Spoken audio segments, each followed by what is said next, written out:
wa kabiri ni ku igenekerezo rya 12 Munyonyo umwaka wa 2024 mu gatondo.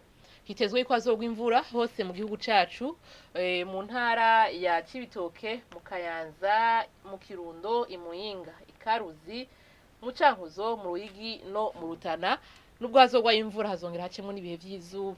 Hazoba hakanye gusumba handi, azoba ari mu ntara ya Kayanza, Ingozi, Igitega hamwe ni Bururi, aho ibipimo by'ubushuhe vyaho bizoba bigera kuri °C 13. Eka no ku Muhingamo hazobandanya hagwa imvura hose mu gihugu cacu. Izuba rizocamwo ryake mu ntara ya Muyinga, Igitega ni Makamba. Azoba hashushe gusumba handi ni mu ntara ya Cibitoke, ibipimo by'ubushuhe vyaho bizoba bigera kuri °C 29.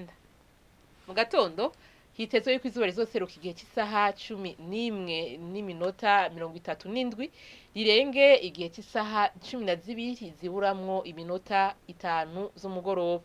Nuko rero ni hano amakuru ategekanye ikirere cyo kuri uyu wa kabiri agarukiye.